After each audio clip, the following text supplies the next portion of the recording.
congresso cittadino del Partito Democratico oggi a Porto Empedocle, in un momento che svede la vigilia anche delle primarie. Domani si svolgeranno le primarie, per cui ecco qual è la situazione a Porto Empedocle. Ricordiamo che recentemente c'era stata una diatriba fra varie correnti all'interno del PD.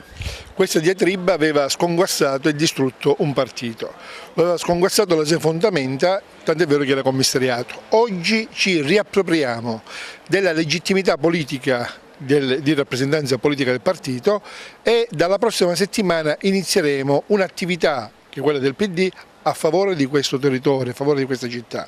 Già sono trascorsi 10 mesi dall'amministrazione comunale. Il titolo del congresso è Porto Empedocle, quale futuro? Ce lo chiediamo tutti, perché fino adesso, dopo 10 mesi di amministrazione, tra virgolette, perché non si è amministrato nulla, dopo 10 mesi non c'è nessuna proposta. Salvatore Gaziano è stato finora il commissario che ha portato, il commissario straordinario del PD qui a Porto Empedocle, che ha portato appunto il partito alla celebrazione del congresso cittadino. Con quali sviluppi e risultati? Sì, un lavoro che si conclude oggi, quello di commissariamento della segreteria regionale di questo circolo, che è durato 9 mesi dalle ultime elezioni amministrative e che oggi lascio con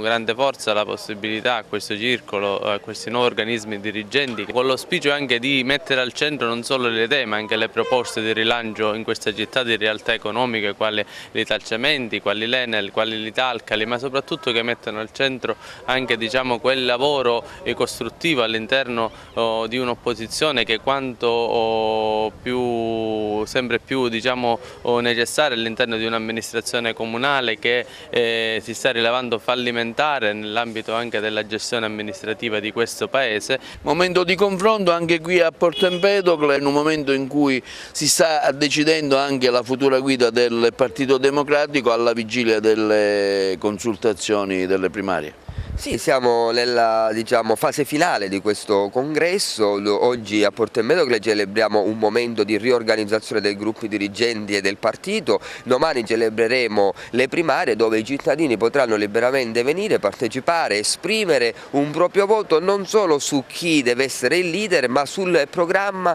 che porta con sé, sulle idee che porta con sé, sui metodi di governo di questo partito e sull'orizzonte che questo Partito Democratico vuole darsi. È un metodo che consente a tutti di esserci, di esprimere il proprio voto e di farlo su un grande partito che è quello del Partito Democratico.